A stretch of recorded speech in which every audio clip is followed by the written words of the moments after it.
Ladies and gentlemen, welcome to the Kosciuszko Foundation. My name is Marek Skórimowski. I'm the president and the executive director. And welcome to a meeting with the author of the book Auschwitz, a monograph on the human, Dr. Piotr Cywiński, who will converse with Andrea Pitzer, journalist and author. Piotr Cywiński, a historian, the director of the Auschwitz-Birkenau State Museum, co-founder and the president of the Auschwitz-Birkenau Foundation, former president and then president of the Warsaw Catholic Intelligentsia Club, a participant in the Polish-Jewish, Christian-Jewish, Ukrainian-Polish dialogues.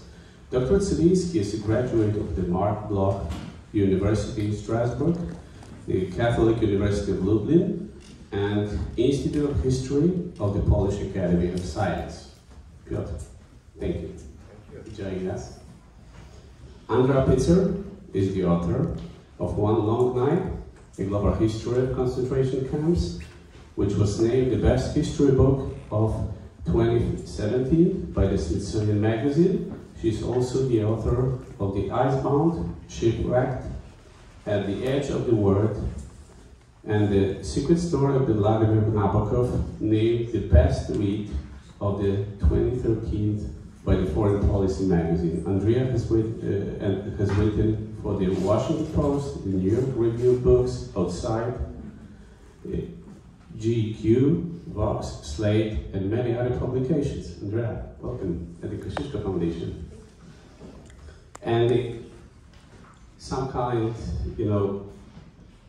again, welcome at the Kosciuszko Foundation. Right after this conversation, we'll have a Q&A session and a book signing will follow, and of course, a glass of wine downstairs. Thank you so much for joining us, and the floor is yours.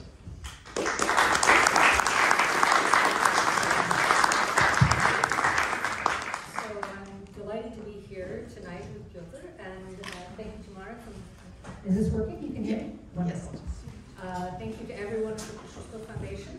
And I will apologize in advance. Is this better? Yes. Okay. I will apologize to everyone in advance for my pronunciation of Polish names, but I will try. I would like to start with a quick, the whole point of this evening is to not give the usual context for Auschwitz that people get elsewhere. But for people who know very little or nothing, I'm going to just give you a very brief introduction before we jump into this magnificent book that we're going to be discussing tonight. And I want to say that Auschwitz was not the first concentration camp, although it is the first one that most of us think of now. There was a decade of colonial camps, there was World War I internment, there was the Gulag, and from the earliest Nazi days, there was the concentration camp system that was built right early in the first weeks of Hitler's rule. But Auschwitz became an entirely different thing. And so tonight we're going to be focusing on voices from inside that experience. But I want to underline that Auschwitz was sort of an alpha and omega of camp systems to date. It had forced labor, it had massacre and executions, it had detention in barracks, as we sort of think of the classical model from a number of German camps. It was a regular concentration camp. It was also part of the extermination camp system.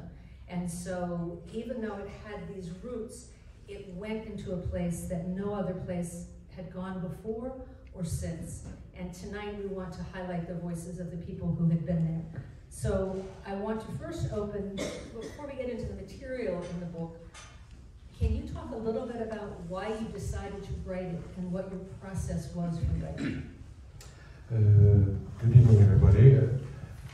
I have to apologize for my pronunciation of all the English words. However, I hope you understood that quite well. Yes, it was not my first book on Auschwitz, of course, since I was director since 16 years from now. I was preparing some smaller books about some issues of the camp, some stories inside the camp, some aspects of the camp reality. And slow by slow, I was thinking that, yes, historians of the Holocaust, historians of Auschwitz, until now we're focused more on facts, on some, I don't know, dates, on some numbers, on some special events. Let's say a classical, historical, factographical approach. And of course it's very important, especially in the times where we are still deniers or different let's say, false stories of the camp, distortions. But it's perhaps not the core of the human experience in Auschwitz. All those facts, all those dates, all those numbers, because it was an enormous space of dehumanization, an enormous, let's say, different world from our world, built, prepared, developed for those who were sent into this camp. And without this human approach, all this bag of human feelings, of emotions, of what the prisoners were thinking inside, whether searching for hope or for some other elements of the most important human desires, this story will certainly be completed. We can prepare and we can show a story only by facts, but I think at an anthropological level, the most important is what was going on with concrete people inside the camp. So that's why I decided to, first of all, search for many different, I don't know, memoirs or books of survivors or even non-published materials, in order to find, let's say, all those elements that I was thinking it would be important to include in this research. It took me something like 5 years, and after I tried to show, also through their own words, what was, let's say, the human experience, the very human, very interior experience of a prisoner, of a man, of a human inside the camp. And for those of you that haven't seen the book yet, it is organized around different themes. So there are a number of different themes: loneliness, suicide, where people, sort of the testimonies have been brought forward to speak almost to each other with some narration and construction, but it's really mostly the testimony of the people who were in the camps themselves. And I know you wrote at the beginning of it that as you were researching it, you felt these challenges, and you knew that there were some voices that couldn't be part of it. There were some other things. Can you talk about some of the challenges you faced in trying to bring this together? I know language was another one. It was very difficult because, of course, at the beginning I was thinking, yes, you have to speak about those elements, and those elements, with my imagination of somebody who was born a long time after the war, who never was in the camp. And small by small I discovered that some important topics has to be divided in different other subtopics. Some can be joined. Of course, every time it was a question: what is the individual experience, and what can be shown as a, let's say, a part of the system that was experienced by many prisoners. And slow by slow, also I discovered that there are topics that prisoners, survivors, didn't really want to talk about. And this was something very interesting for me. You know, the story of the voices of survivors was following a little bit, I think, the classical development of the post-trauma situation. After the war, a few only were speaking about their experience in the camp. But slow by slow, in the 90s or in the 2000s, even at the end of their lives, they started really to speak more clearly about what was the core of their experience, not only about facts. I arrived that day in this transport, it was terrific, I was in this commando, I was, I don't know, in this barrack. No, but when they tried to really explain their own, yes, the remembrance of their own emotion, of their own interior, let's say, during that time, except for some, let's say, unities who are speaking clearly before, like Primo Levi, like Levi, like some others. The majority of them gives those testimonies very, very late.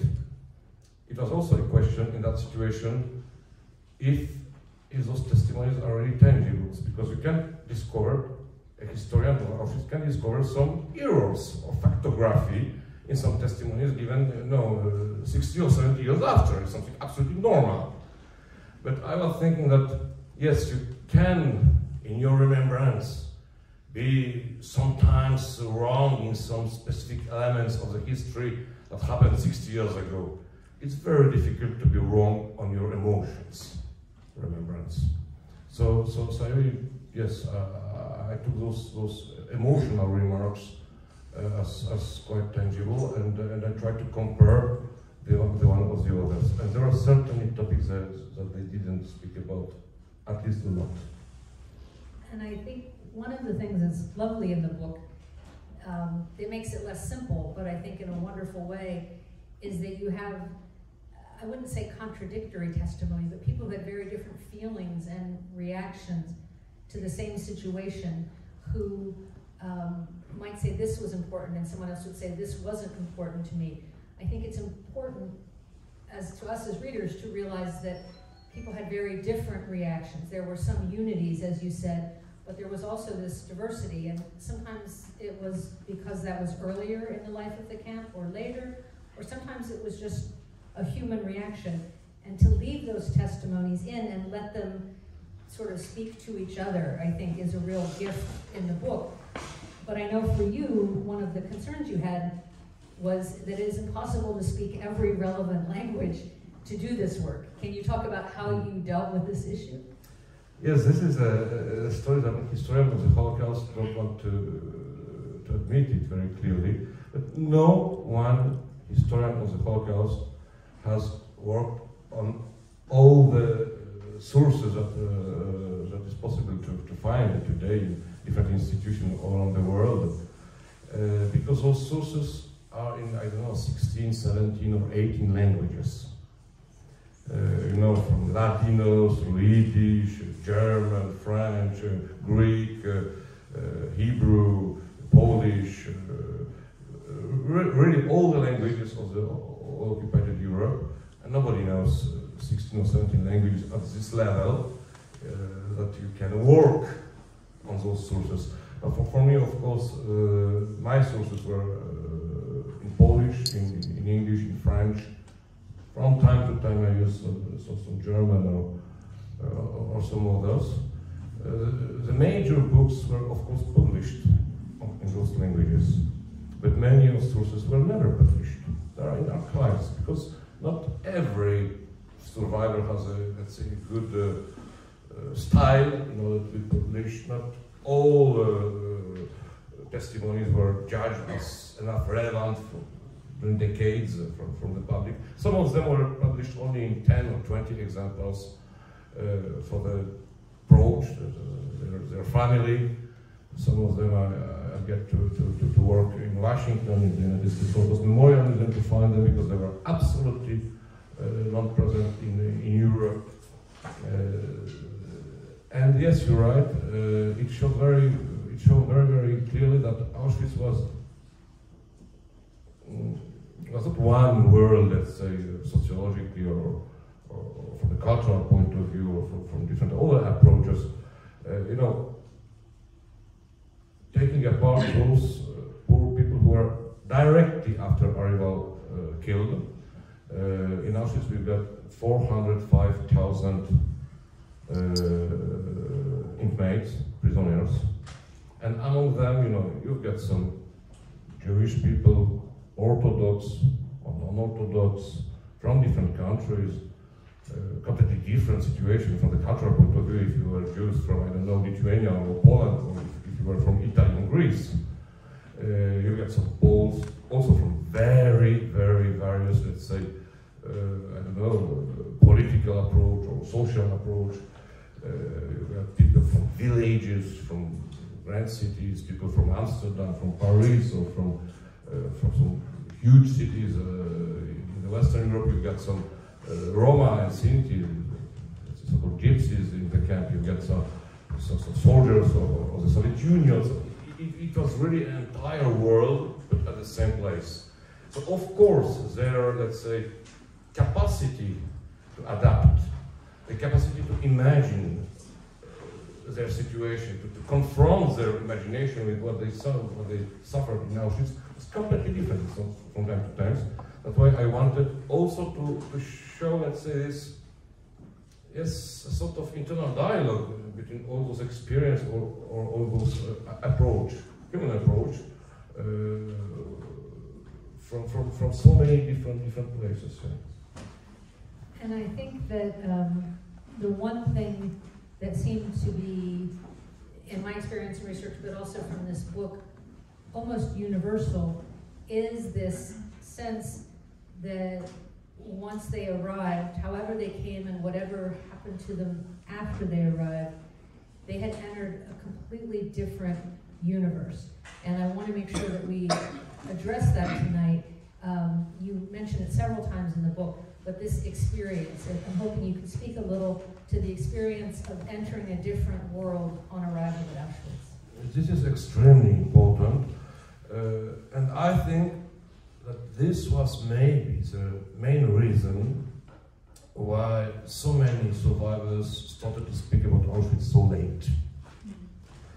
And still 95% of survivors didn't speak, didn't get testimonies, didn't let any memoirs, any books.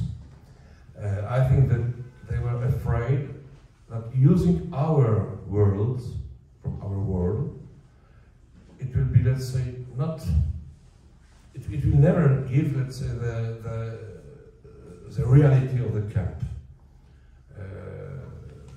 When I'm hungry, it doesn't mean the same when you are hungry in the camp. It's a completely different feeling. And it's like this with many other feelings or emotions, because they are at the extreme that we can't imagine in our world. If you are put in a situation when the most important factors of, let's say, a live human being, like a space and the times, are completely different. The space is very clear. You are inside the camp. You are 500 or 600 or 700 people in a small barrack. You are working in some mass groups, some absurd from time to time works, but it's also a time completely different. Everything is done in a rush. You don't know how many times you will survive. You know, when you are speaking about hope, it means some plans for the future. But the real plans in the camp are to survive the next 5 or 10 minutes. And at every time somebody died around you. During the night, during the days, at work, during the, I don't know, I don't want to use the term of lunch, but yes, all those, let's say, moments, at every moment somebody died. So if it was like this, that means you will also die, perhaps in a few minutes, or in 1 hour. So the time when not only the dead is now everywhere, but you can be part of this dead, that means it's a completely different time that we are experiencing in a normal life.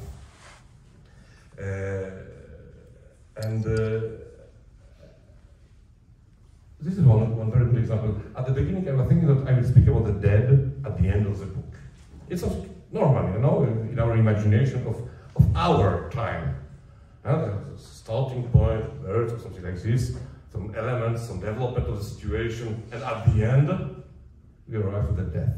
No, it was an error, and I understood that only during recording, my work on recording these testimonies, that the death is not at the end, the death is present every time and everywhere. So really, if the time and the space are so different, if your position as a human is so different because you don't count as a human. Really, a dog of an SS guard has more value in the camp than yourself. If you have no identity, no name, no past, maybe in your remembrance, and certainly no future, that means that this is really a different world, because the most important axis of our world changed completely. And I think if we consider that, and I learned to consider that during this work, as a reality, it's not a, I don't know, a pure invention or a, it's not abstract, it's not a rhetoric, it's a really situation, the very situation in the camp. You can understand why survivors, majority of the survivors, don't want to express their experience in the words from our world, why they didn't think that we would be able to understand using our notions, and perhaps even those who wrote their memoirs, their books or the texts, they didn't touch all the elements that they were observing or experiencing in the camp. Well, I think it's really interesting in the work that I did interviewing people who had been in various concentration camps in different systems around the world under dictatorship. Many of them had been tortured. And what was fascinating to me reading this book and other texts that I'd already read was that experience of torture, that world of torture that happened in a lot of different places and a lot of different times, that sense of being completely out of control, of entering someone else's universe and being completely subject to that universe, it was almost as if Auschwitz were entirely constructed out of those moments of torture, that the entire world there had been created out of these elements. And it's interesting that you went right to death, because this was the next thing that was going there. One of the essays is, one of the collections is on death. And I wanted to hit on that there's a quote in there from one survivor: "Not only is life and human dignity violated here, but human death counts for nothing." And can you talk a little bit about how our ideas of death outside Auschwitz are so different, both in terms of how we memorialize it, how we feel it, how we think about it, because it was very striking in what you had collected in the testimonies on this. I think also, yes, it's very, very important to understand that for us, the death is also tragic. It's a big mystery that is, yes, will arrive, all of us, at what moment in front of our death. But it's something that we consider in a religious or para-religious approach, in a philosophical approach. It's something, yes, an experience that has to come, even to us, even if we don't want to think about, even if we don't want to organize our life according to this destination. No, in the camp, the death was everywhere, and the death could arrive at every moment. Maybe the only thing that they were sure was the death. It's something completely different. It is at the inverse point to our, let's say, way of thinking about the death. If I ask us here, from what are you sure now for the next future, you will tell me that you will go back to home, you will have dinner, you will, I don't know, do something with your family, but nobody is thinking about the death as something that we can be sure in the present time. In Auschwitz, it was certainly the only thing that they were sure of. So, you know, all the terminology, like a death camp, it was not a post-war creation. It existed already inside the camp, among the prisoners. So really, that was something that not only organized their time,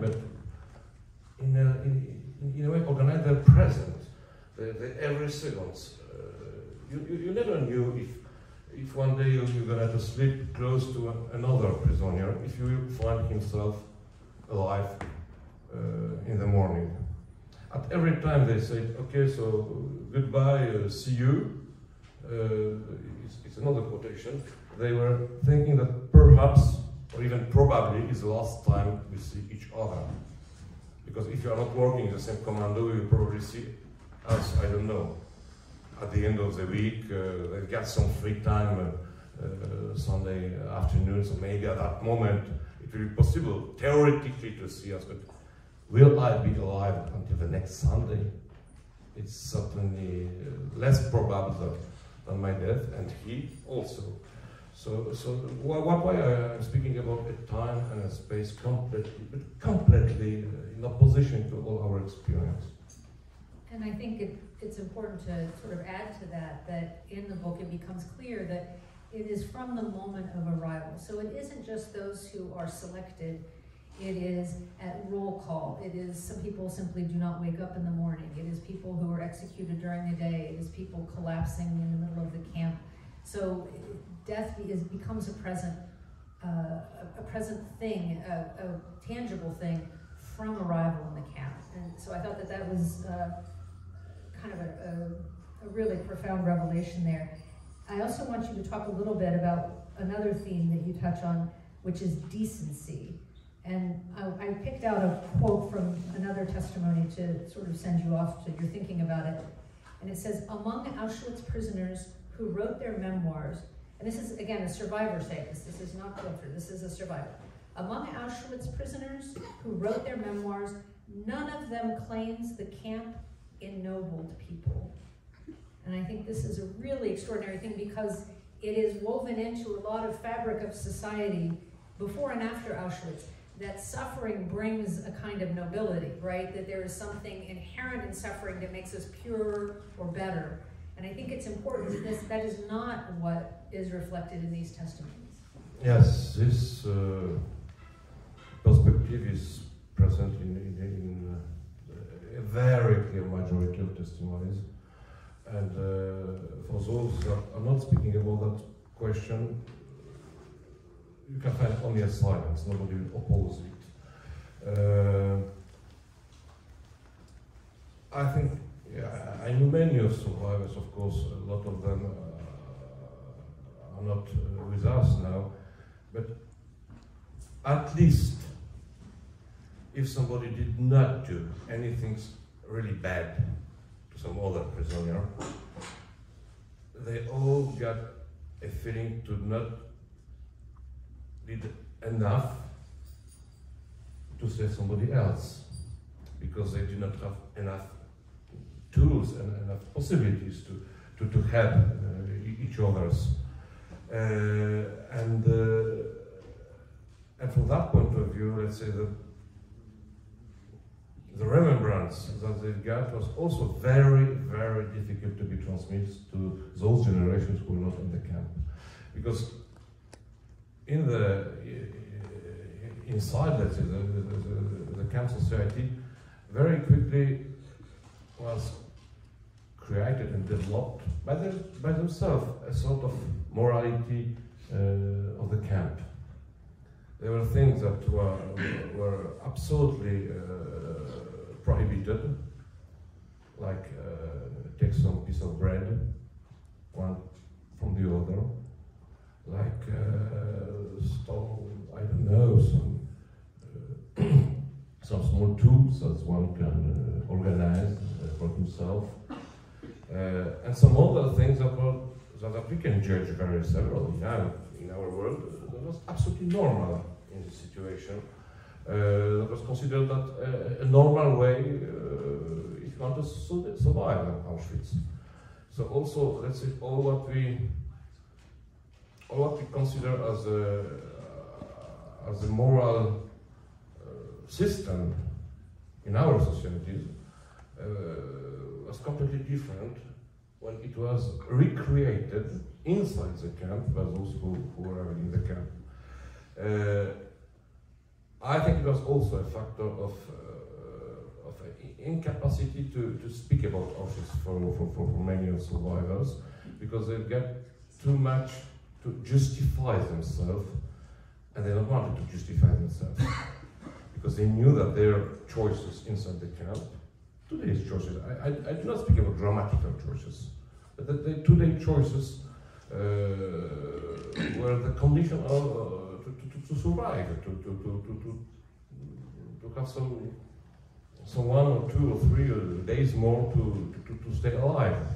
The position where you stand at the queue in order to have your soup. Something absolutely fundamental. If you go at the starting of the distribution of the soup, you will receive only water. If you go at the end, you will be beaten by some very well positioned,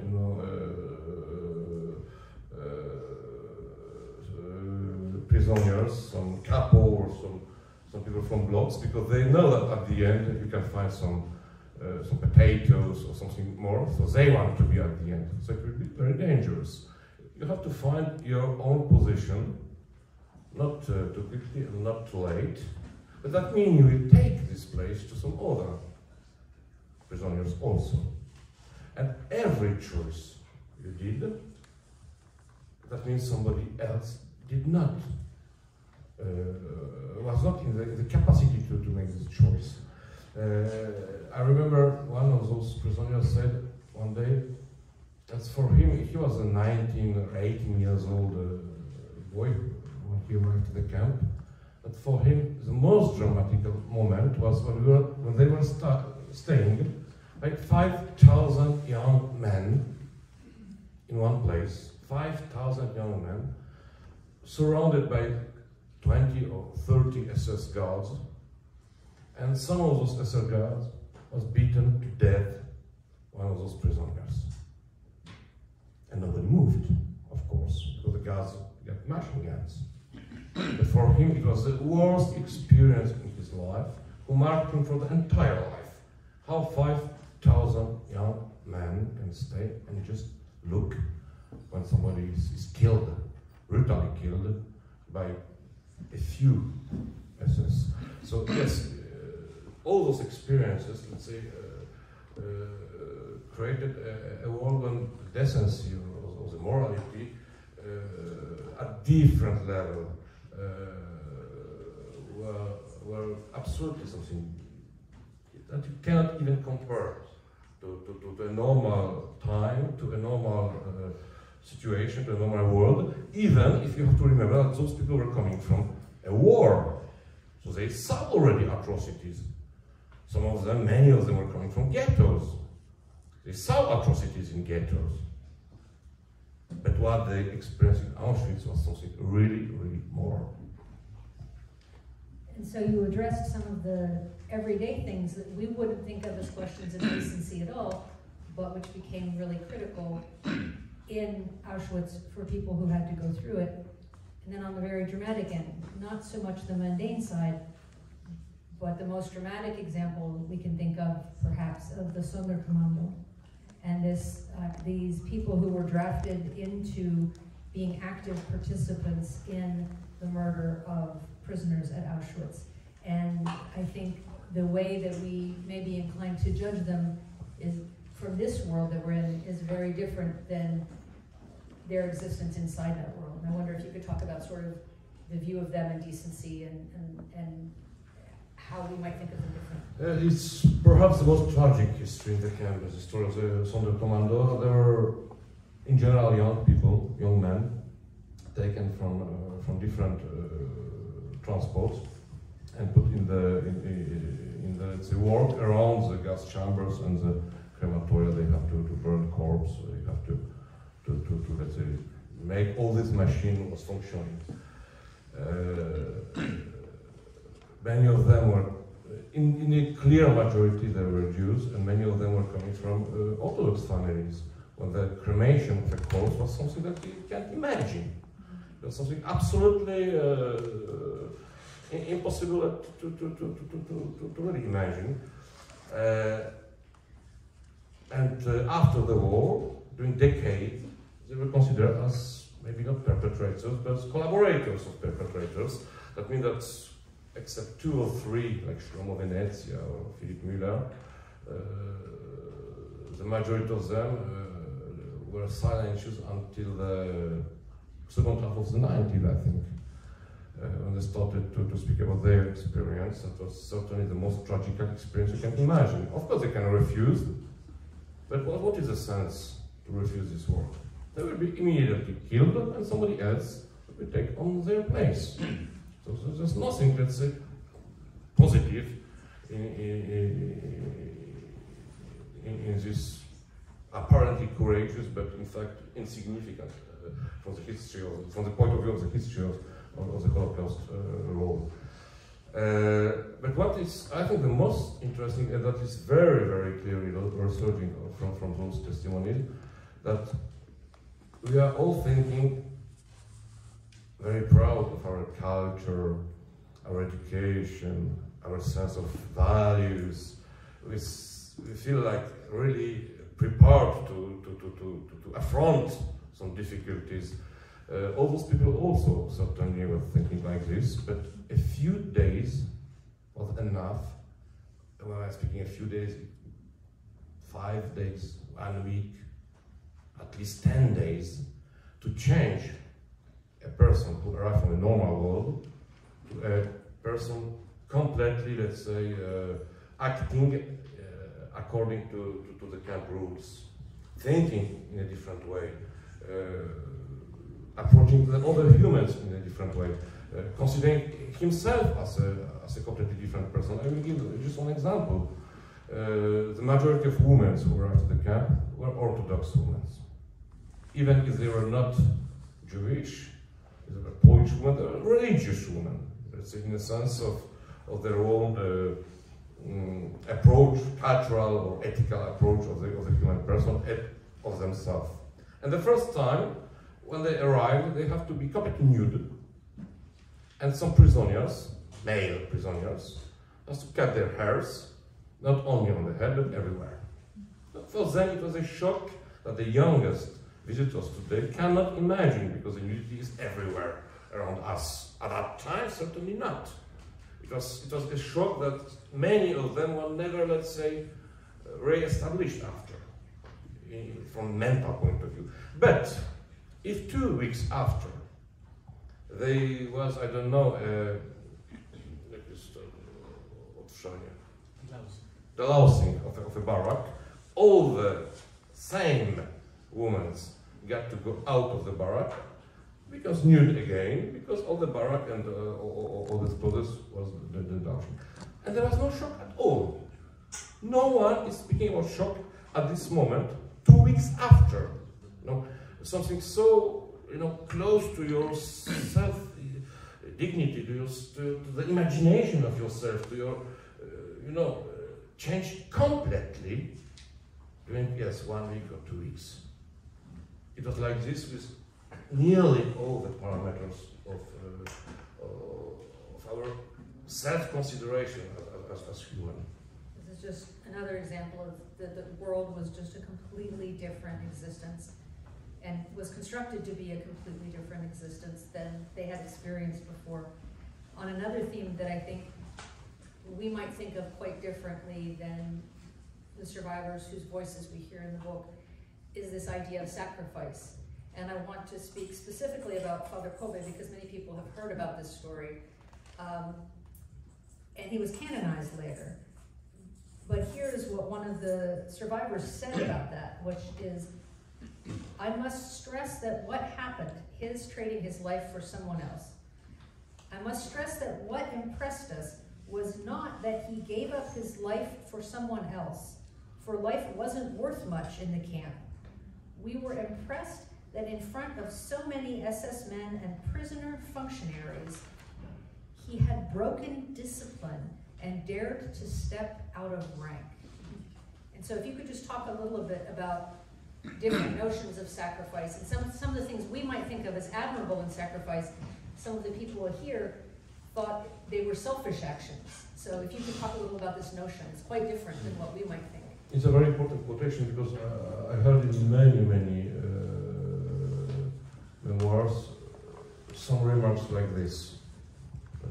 If you give your life for another, that do not mean you give your life, you give your last few days or a few weeks at least. It's not something exceptional, but breaking the rules, it is something, yes. And there was, of course, a very different level of sacrifice. You can share, for example, your bread. It's something very noble. You have some bread, I don't know, your kid or your friend, for some reason has no more bread, and maybe he's in deeper need than you. So you can give him the half of your bread. It seems noble.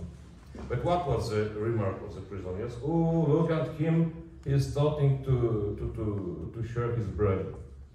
He has no force to survive, he will be finished very, very quickly. It's not like a sacrifice, it's like a suicide. Completely different approach. Completely different approach. Something that we are thinking that it's something, wow, it's a sacrifice, he's a hero. For the other prisoners, it's a sort of maybe more noble than going to the wires, but the way to finish yourself. This is why I am speaking about an entire axiology that is completely different in the camp than in our perception of the morality. And so we've gone through a few of the themes that are touched on in these different chapters. And I want to also talk about, at the end of the book, some of the conclusions that you draw. And I think first and foremost, which we said at the beginning and we've said throughout so far, is just the difference of this world. And so this is an important conclusion. I don't want to dive too much into that because we've already addressed it, but that this was an entirely different way of existing. And you also talk about that the choices people made were divorced from human experience outside the camp thing. And that if you could speak a little about how some of those very religious women, how some of those people that were most deeply tied into their communities actually were at a tremendous disadvantage in this new world, and who was sort of better equipped to deal with it, because everything is sort of the opposite of what we might have thought, just conceptualizing of it, right? So talk about these choices and who was ready to make these choices and not. This was very interesting, but people who were the most, let's say, easy to adapt themselves to the camp, there were people coming from very low society levels from big cities. People who have a very hard childhood, who has very a lot of problem in their life, legal problem or different problems. They've got an imagination how to adapt to those difficulties. Some thieves, I don't know, but at the opposite, you've got, for example, people from the country, normal people without any education, unable to understand or to speak in German, unable to imagine, let's say, a different world that they were their own, knowing only in generation, let's say, 30 kilometers around their home, living every time in a repetitive time, according to the seasons, according to the calendar, and they find themselves in a camp that they completely were unable to understand, thinking about the code that stay at home, thinking about, I don't know, yes, all their small village community, and those people were completely unable to adapt at any way to the camp. There were people from country coming from different regions that were Germanized at that time, close to some cities like Grodno, like Zamość, and in general they did not, except one or two, left some good testimonies after the war, because you know, if you finish two classes in the schools, or even not, you are unable to write with testimonies, but many other prisoners observe, let's say, themselves, try to enter in contact with them and describe them. And this was something incredible, because many times you think that those people who are coming from very traditional, very well-functioning during centuries cultures or I don't know, systems of ethics or systems of how to proceed in the society, they will be, let's say, most strong in this difficult time. Really not. Those who got a best imagination of all the possibility to adapt themselves to the new situation were certainly in the better position. And often those who had experience cheating and hiding and sort of sneaking, and I mean, these were assets that were really useful inside the camp. I mean, these are unethical in our world and very useful in that world. You talked before, and I think it's really important to come back to, you mentioned in the conclusion of the book that we think of dehumanization as sort of animalizing, partly because the rhetoric of so much of the Nazi propaganda was cockroaches and hordes of people and rats and all of this. But there is this line between, and you mentioned it with the dog, but I want you to go into it more, the difference between dehumanization and animalization, because the goal of the camp was dehumanization, not necessarily animalization, right? It was very clear already in the ideology, of course. People who arrived at the camp was never supposed to survive to the camp. They were a labor force that was supposed to be used 2 or 3 months maximum. Some of them, of course, survived longer because they've got some better occupation or some chance to organize something for themselves. But statistically, 2 or 3 months, it was a perspective of life. And it was not an effect, it was something that was planned because of the number of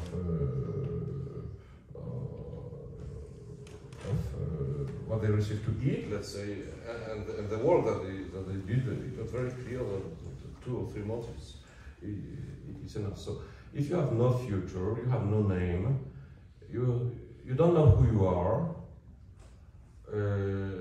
yeah, you can be killed at any moment. And if you are a German prisoner, what happened? Huh? In general, if the SS wanted to kill you, he must make an entire report, because you are German. If you were a Pole, it's enough if he said that yes, he tried to escape, or he did not obey to my orders. If you were a Jew, he even did not to explain himself. So there was also a gradation of situation inside the camp. And of course, yes, everybody wanted to eat what the dogs of the SS received. Everybody wanted to eat, as some arrived to eat what the horses even received at the camp, or the pigs, during the camp for the SS, of course. Those prisoners who were working with those pigs, when, of course, they were not survived, they were not overviewed. They tried to eat this rest for pigs. It was forbidden, of course. If they was discovered, they would be killed.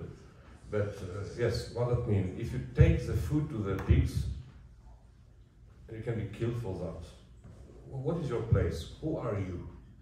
This is something absolutely important. And in fact, if we consider those testimonies, I did not find, and of course I analyzed more, 3, 4, 5 times more testimonies that are presented here in this book. I did not find any one good explanation or definition who they really were at that time. What was, let's say, this dehumanization? It's a process that they call dehumanization. They felt it. They were overwhelmed by what happened during this dehumanization, but they were even not able to find words to call themselves. The term of human, or I don't know, a man, or do not appear many times. They call them Haftling, prisoners.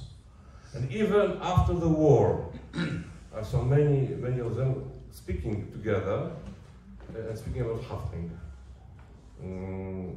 Because this German terminology was probably for themselves more natural to explain their situation than all the other terminologies that we can take in our world.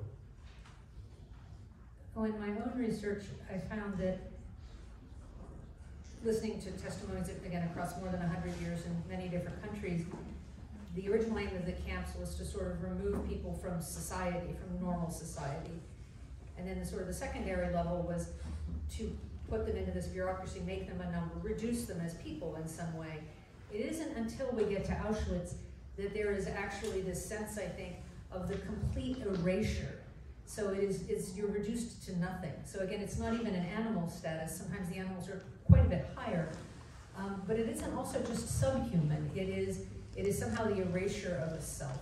And I think that that's a natural progression that happened as camps evolved. But Auschwitz took it to a place that it had never been before. And I think it is literally the removal from human existence in some fashion or another. And did you want to answer that? Yes, I think also it's very important to add that during your stay in the camp, take those 2 or 3 months, there were different steps, different moments. At the beginning, the first, as I said, 5 or 10 days, you could try to imagine that you are still a human, full of your rights. You can oppose yourself to the situation. You can protest even. You will be beaten, of course, for every protest. But you can imagine something like this. Very quickly understood that protest is an error. Every refusal of the reality of the camp is an error. And slow by slow, with the hunger, you lose weight, you lose forces, and you become more and more thinking only about how to find something to eat. But only. Imagine people who received the possibility, it was possible for non-Jewish prisoners, who received the possibility to write letters to their families in order to receive some, I don't know, some... they could get parcels. Yeah. And some of them was at this late moment of the hunger that were unable to remind the address of their home, or even the name of their husband or wife. This is why I was speaking, that the hunger that we can experience in our life has nothing to do with the hunger in the camp. So, of course, you can't also compare people from the first days or 2 weeks after the entrance of the camp and those who are really still alive, but they represent, in fact, some some dead people already. And I think that to cope with that, you talk about that the ability to distance yourself from everything you're seeing, from everything you're experiencing is critical, and yet distance, too much distance, becomes quite dangerous. Can you talk about this balance?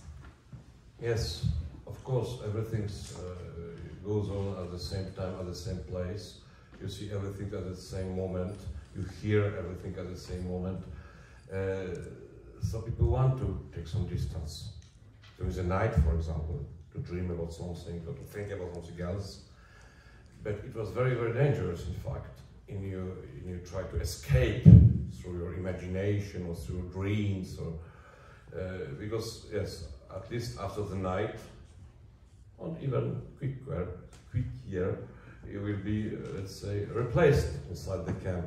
You will see that nothing is appear, and it will be it was described as a very difficult experience. Thinking, 2 hours about your home, your approaches, your childhood, your mama, something like this, trying to completely forget the camp, and suddenly realize that you are still in the camp, and there's no issue. Could be an experience that will diminish very, very strongly your forces of your tentative to survive, let's say.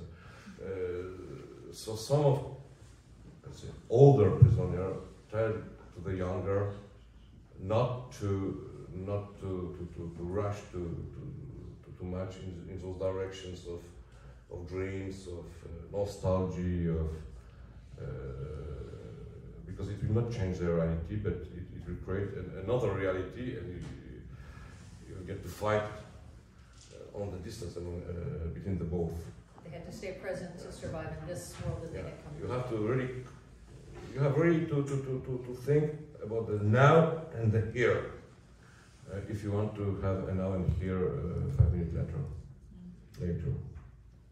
And you talk about how, as we mentioned before, the death was just a constant presence from arrival, and yet it wasn't until people were immediately threatened often that they would fight for their survival. So sometimes I think that we have this notion that there was no resistance in the camps, that there was no attempt to deal with this, outside of maybe a couple famous things that the audience might have heard about, revolts and things.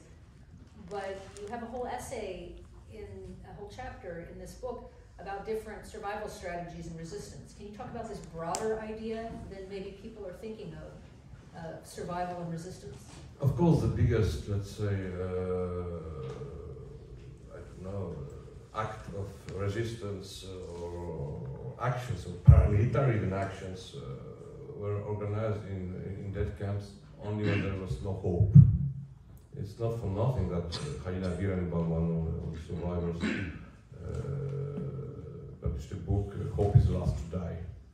When you have no hope, that means you can risk everything.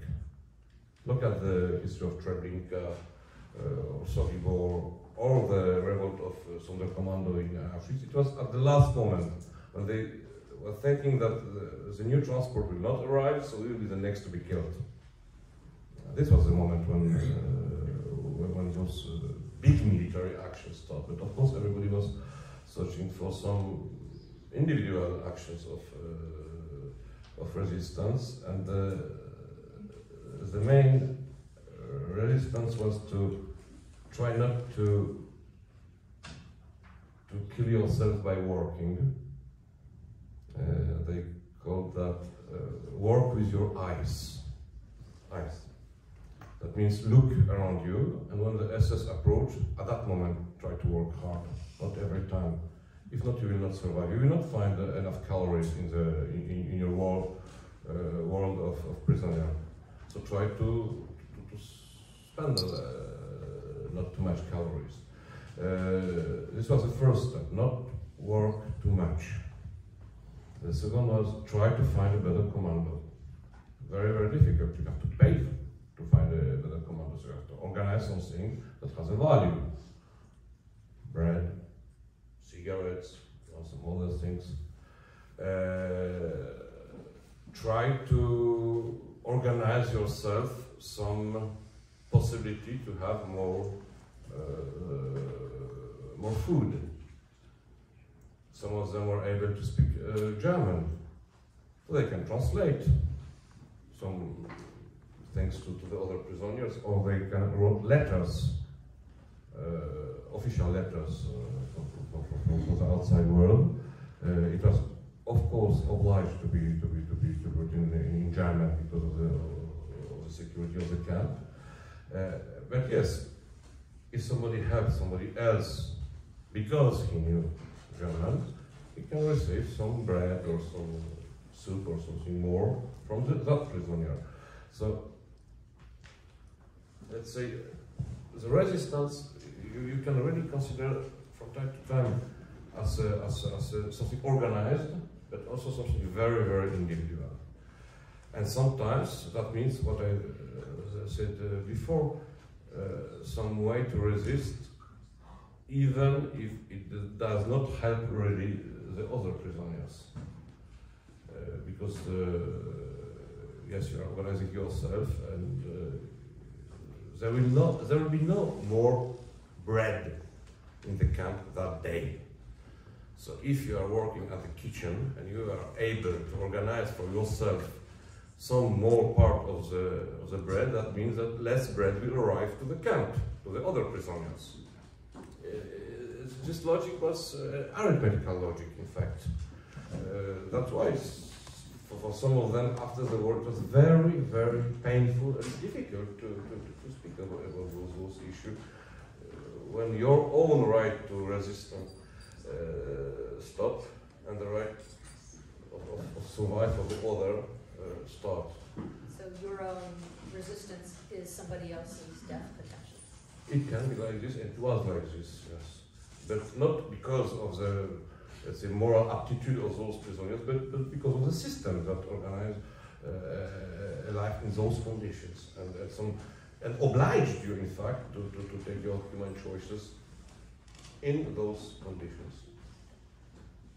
And so, now that you've written this, what did you come out of it with that was quite different? Was there anything that you came out of it with that was quite different than when you went in, like when you planned to do it, what you thought you would find, and then what you found after you did the research? Did you end up in a different place than you had started when you did the book, in terms of your understanding of what it would mean to do this monograph? Yes, several ideas that I was not thinking like this before, of course. First of all, when I heard, and I heard many times that it was a different world, I treated it as a sort of, yes, literary, let's say, description. It was another world, like, I don't know, some islands in the Pacific are in a different world. No, it was a very, very concrete denomination. I was surprised, as I told you, about this death, that I was really thinking that it's something at the end, and not every time, everywhere. I was surprised also by those topics that were nearly passed under silence. A very, very few survivors were speaking about kids in the camp, and there were kids. Of course, the majority were killed immediately after arrival, but there were kids coming from the Warsaw uprising 44 that were in the camp. There were kids from Theresienstadt, the ghetto of Theresienstadt, Jewish kids who survived something like several months or sometimes more in the camp before this part of Jewish prisoners were killed. There were kids in the Zigeunerlager camps, the camp for gypsies, and there were kids used by Mengele for their pseudo-medical experiences. So I think, except perhaps for the early times, 40, 41, maybe beginning 42, all the others was, let's say, in presence of the question of kids in the camp. And very, very few of them were able, after the war, to speak about this. It's very, very clear that this is the end of some capacity of expression, thinking about kids. That's why today people who are visiting Auschwitz, and they arrive to some small clothes of children or small shoes, this is certainly the most difficult and the most stronger part of the exhibition. I think anthropologically, when we are speaking about this sufferance, this pain, and this death of so many kids, we arrive to a sort of an end of the possibility of expression. And I was surprised that for the survivors, it was like this also. They were able to speak with details about what's happened to adults, but about kids only a few are really speaking. So we have a few minutes left before we're going to open the floor to questions. I think it's important to put this a little bit in the context of today and where we are in the world and what is going on. I would say I see a lot of use of Holocaust language and imagery and Auschwitz language and imagery by people who want to use it to make a particular argument or to say things in a particular way. They kind of want to take this episode from history and use it as an instrument of something else that they're doing. Based on your experiences with the museum and this book, do you think that there are dangers to this? How can we avoid doing this? How can we meet these survivors on the terms of their own experience and not what we need from them? It's a very difficult question, of course, and a very complex question. But to answer to this, I would tell that, yeah, of course there are different ways to use this history, even in an appropriate way. It started decades ago, let's say, when the first symbols of Auschwitz were used in something that has nothing to do with. But in fact, I think that today the most important is to understand what was the real place, but what is the real role of this experience in our culture today.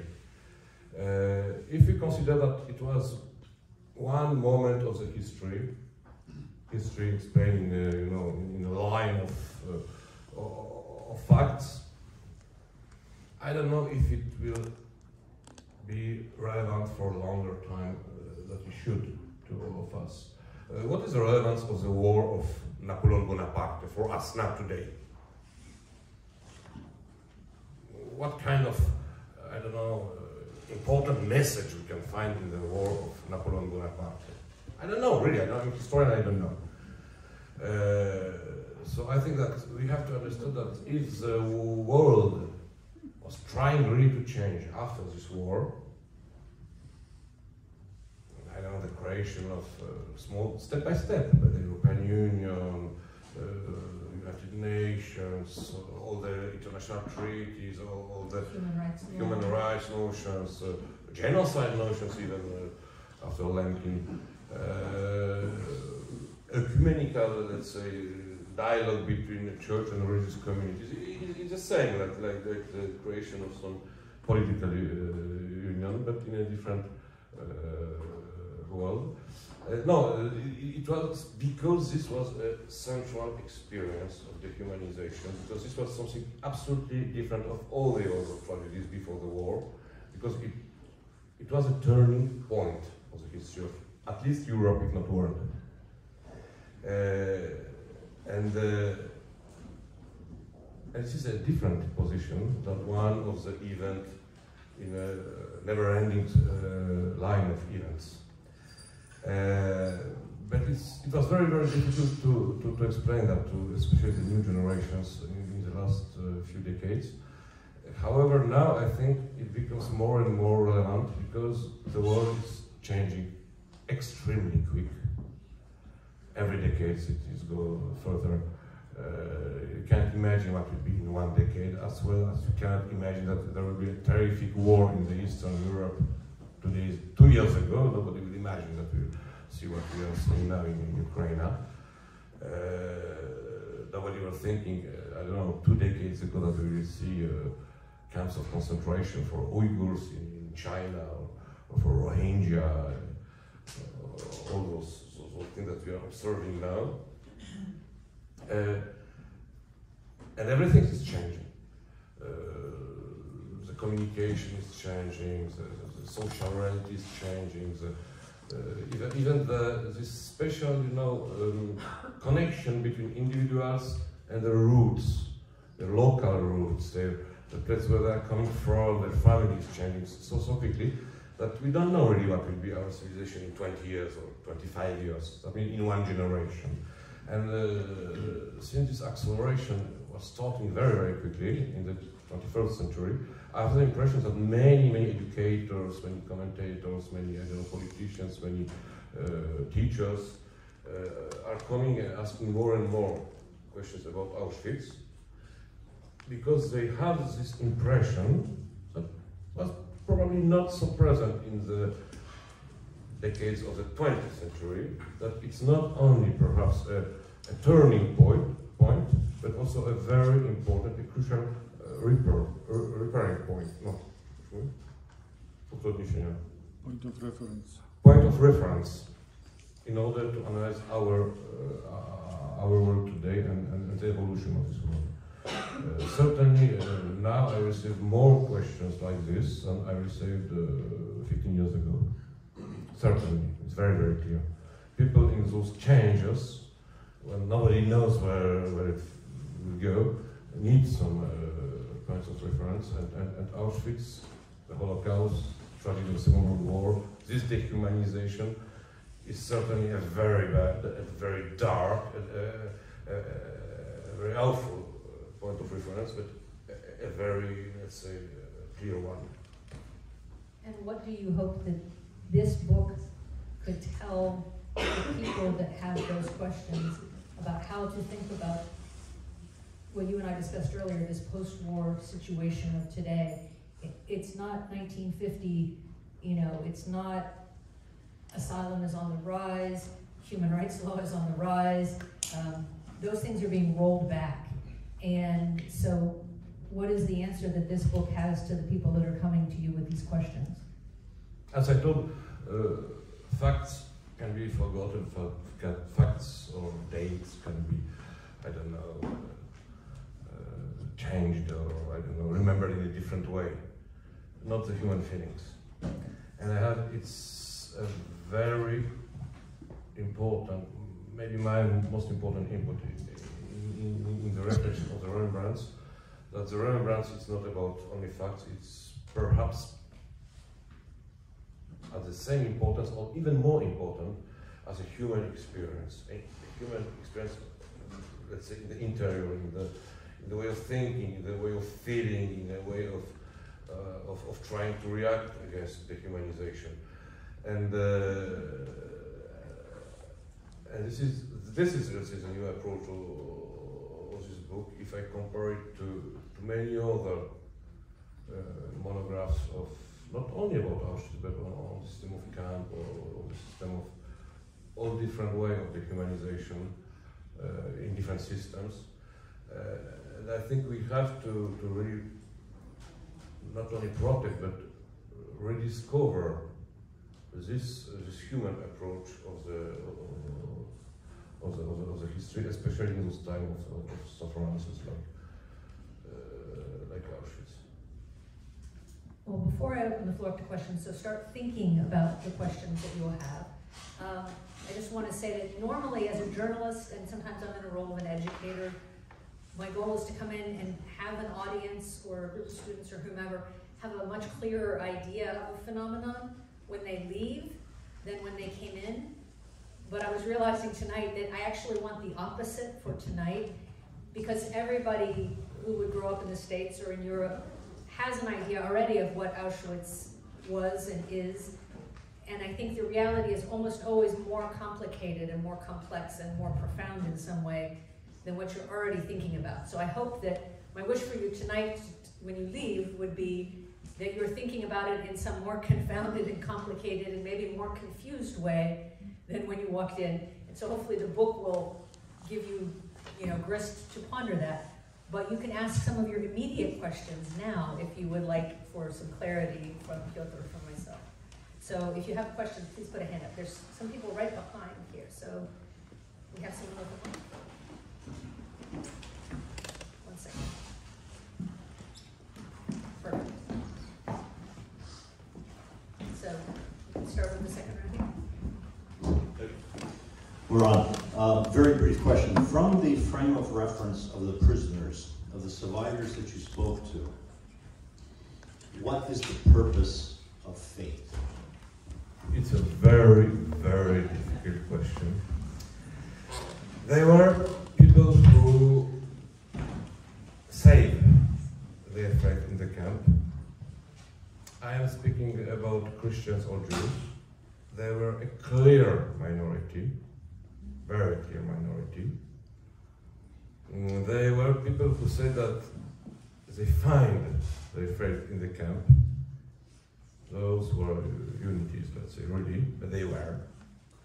The majority lose their faith, or they thought that they will never think in the same way, let's say, about God or about religion that before the war. But we must analyze that there were two completely different realities between the Christian prisoners and the Jewish prisoners. In the Christian theology, a vision of a God who suffered is something absolutely normal, and this sufferance has a sense. You can very easily make some analogies with the camp. In the Jewish perspective, first of all, God was not supposed to suffer. In a second way, there was a pact between the chosen nation and the God.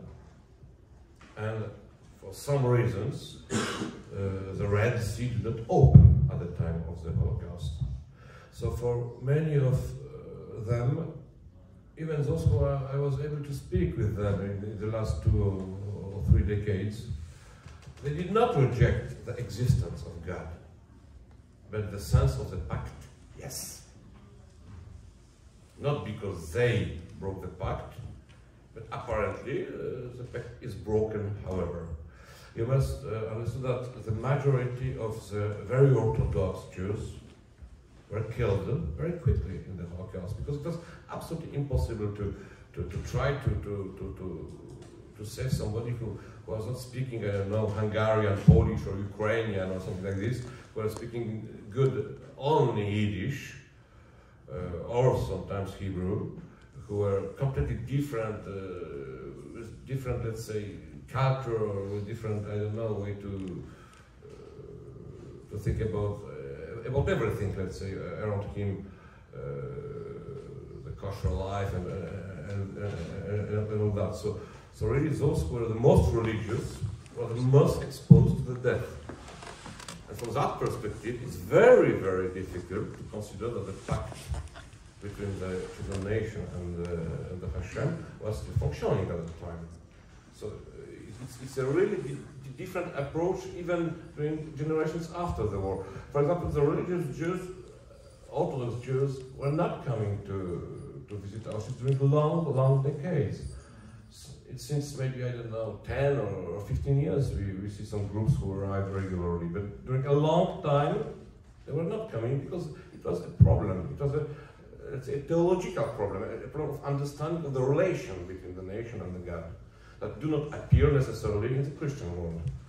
So, yes, you do not have one answer, and it's a very interesting question. Theologists of so many churches, religions, traditions were trying to explain this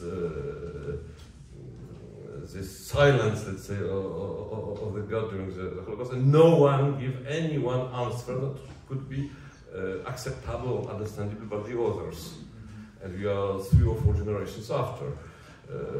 So it will remain, I think, one of the most difficult questions, and all the answers are in a way simplest as to this question. But many of survivors do not feel so religious, or the religious are the same style or same type than before, after this experience. Yeah, let me continue the same theme.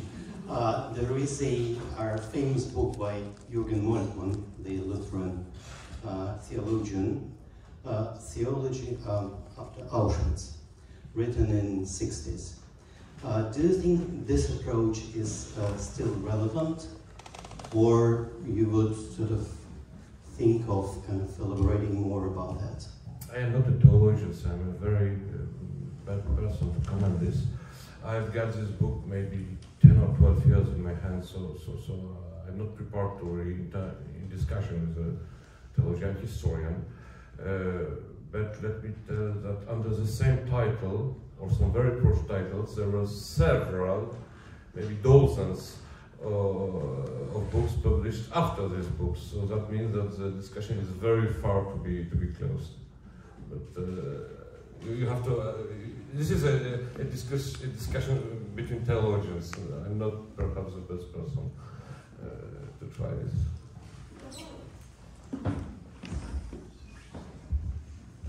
So, two kind of related questions. We have survivors. They must be special people because they survived. What's so special about them? That's number one. And number two, only a very small fraction of people who survived spoke, right? Most people didn't. What got these people to say, to speak, to write, to provide testimony? You know, it's very difficult to put all the survivors in the same, let's say, groups.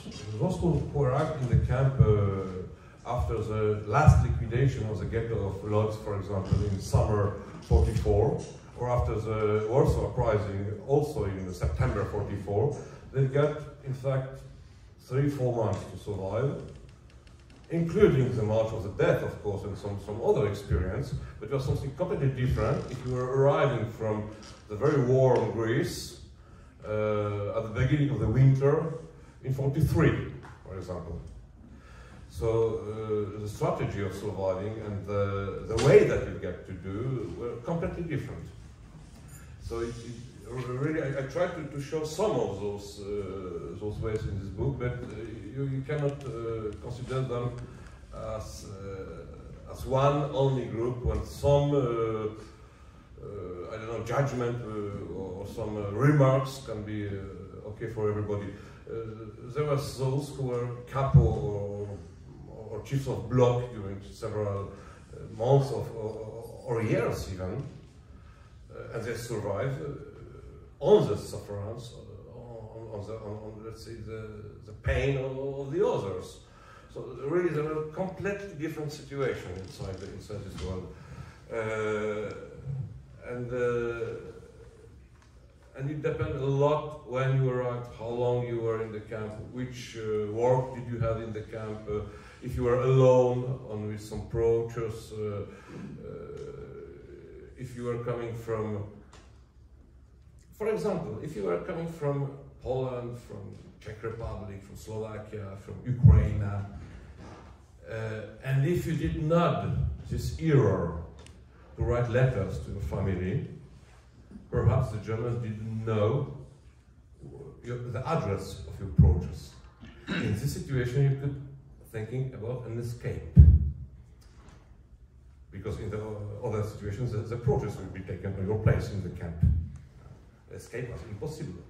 But if you are coming from, for example, Yugoslavia, at that time people didn't know languages as we know today. I am maybe not a very good example in my English, but okay. If you escape from the camp, how do you can communicate with Poles around, with Czechs, with Austrian, with all those nations that you have to go through in order to go back to your country? So really, those situations are completely different. Even at the psychological point of view, the situation of a Pole in a camp that was suffering terribly because he was missing 30 people of his family that was outside the barbed wires, and he wanted to join them. That's completely different from the situation of the Jews that was the last one surviving of the 30 people family. All the others were killed in the gas chambers at arrival. So even this psychological, let's say, point of view was completely different, and it counted really for your survival. If you wanted to survive, first you have to survive in your mind. You have to want, you have to expect to survive. So this was the first question. The second question, why so many? Why so few? Why so few? Yeah, so some of them got real talent, and some books appears already in 46, 47. Some very first books. After in the 50s and early 60s, some other, but it was still some books. They made to the great public, let's say, the discovery of what Auschwitz really was, but it was very few books.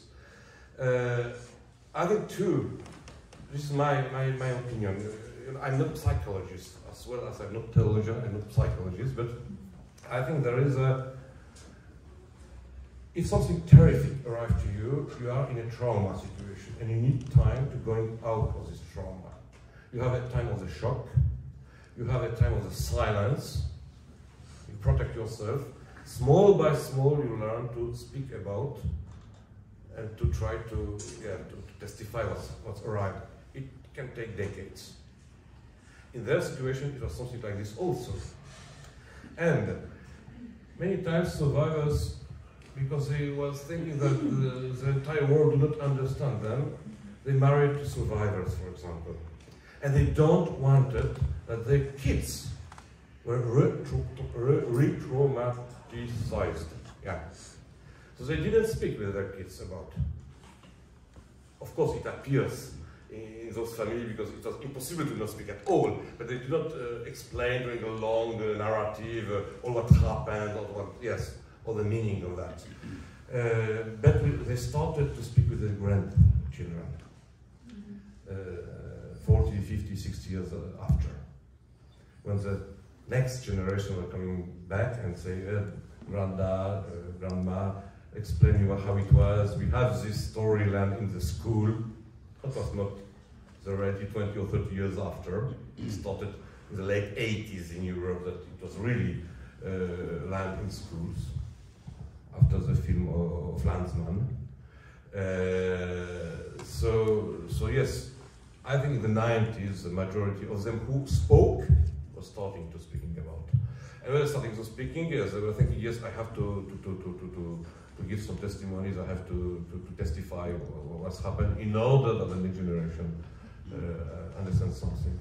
If I consider what we have in the archives from the 50s or early 60s, there are very, very teeny documents, in majority organized like, yes, I was in the camp from that time to that time, I was in this block, I was in this commando, I remember those inmates, I remember those capo. It was written in order to show to the persecutors if there would be enough able to testify on a court when the SS was on the court.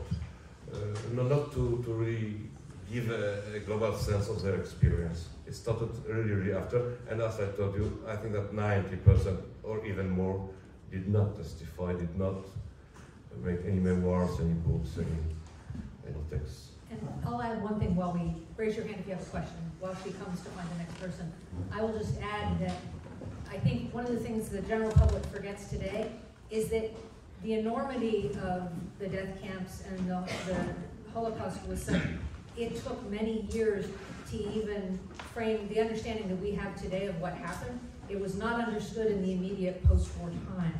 So these people did not have that space to enter to speak because what they experienced was in some ways quite different than what was first said about what had happened in the camps during the war.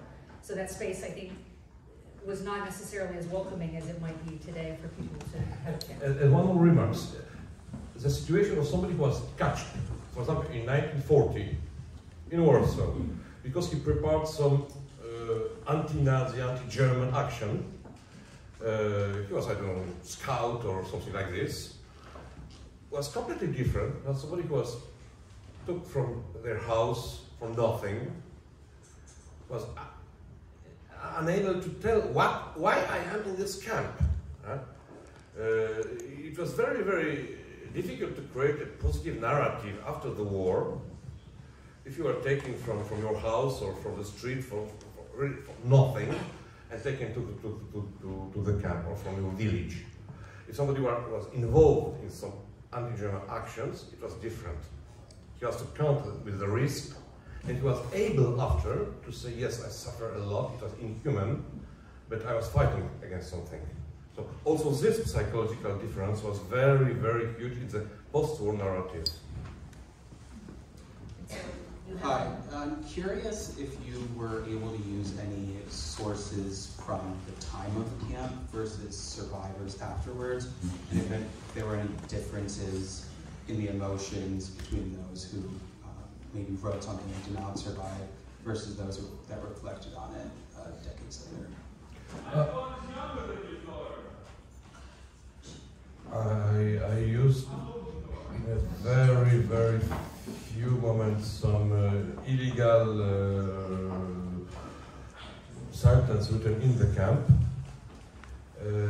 Because in the camp, if there were some messages sent from one part of the camp to the other camp, or from the camp outside, it was not about, the purpose was not to speak about emotions or human feelings. It was to organize some medicines, to organize some additional things to eat or something like this. But sometimes, yes, you can find some general remarks. From the camp, I used in a few moments some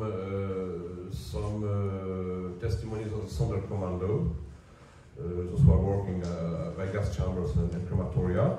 Some of them, a few of them, put some quite impressive description of their situation in the ground, close to the crematoria, and it was found after the war.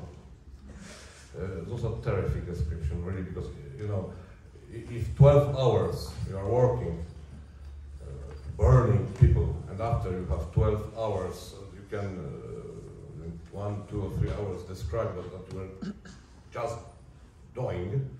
It certainly was one of the most black literature I can imagine.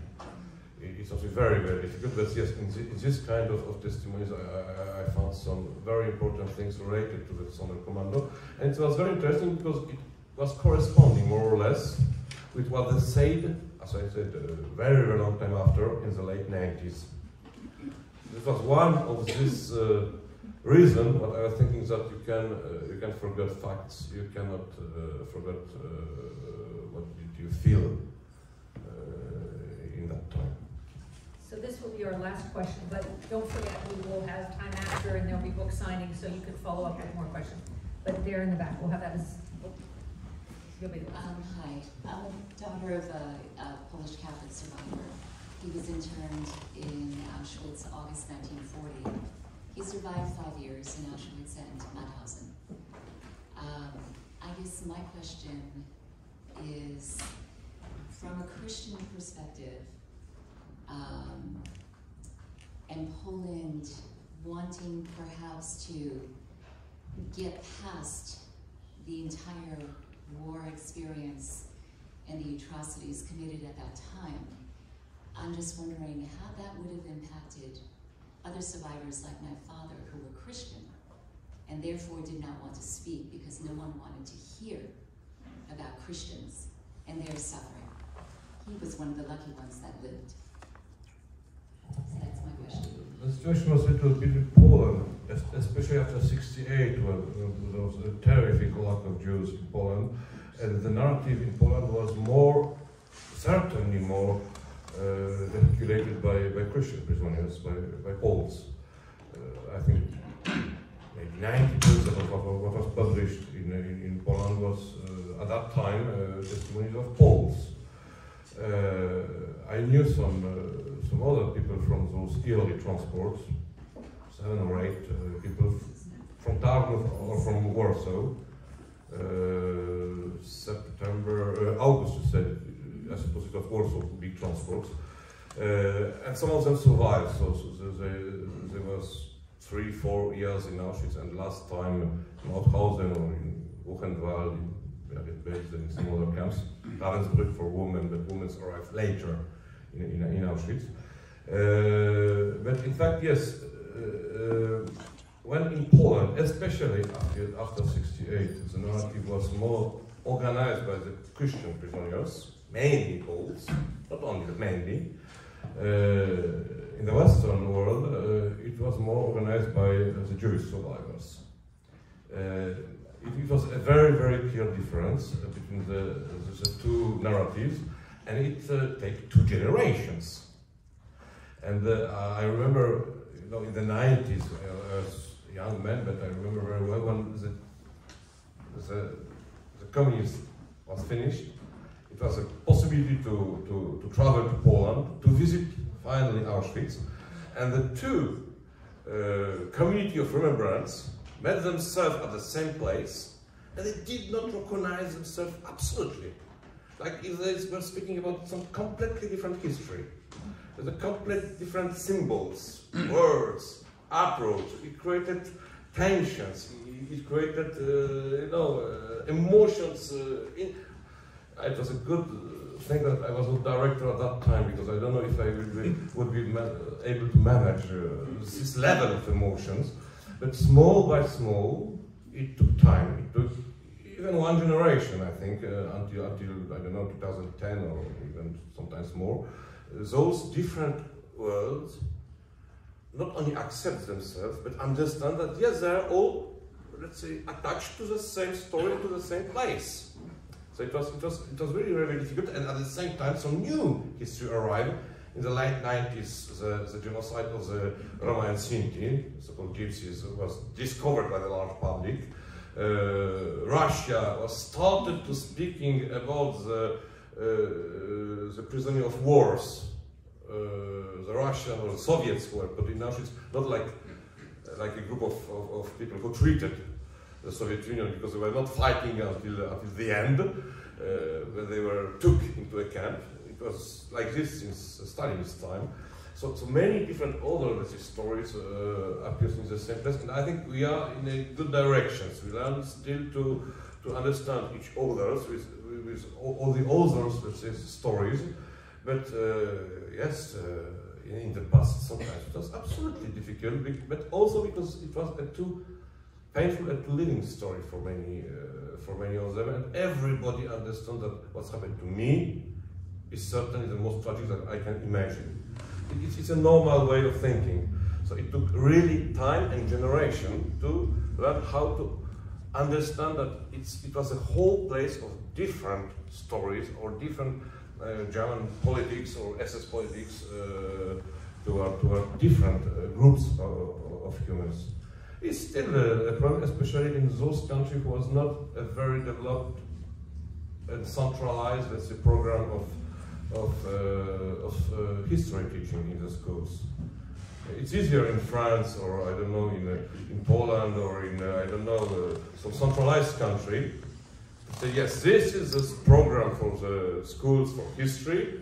All the teachers have to learn that. But in those countries who was not so centralized from this point of view, it's different, because we receive some groups that are very, very well prepared, and some groups from the same countries that do not know anything, but really anything at the level that it's sometimes hard to imagine. So we need still sometimes, we need still some dialogue, we need still some mutual comprehension, some empathy also to understand ourselves better at the world level. I'm not speaking in Polish Jewish or Christian Jewish axis only.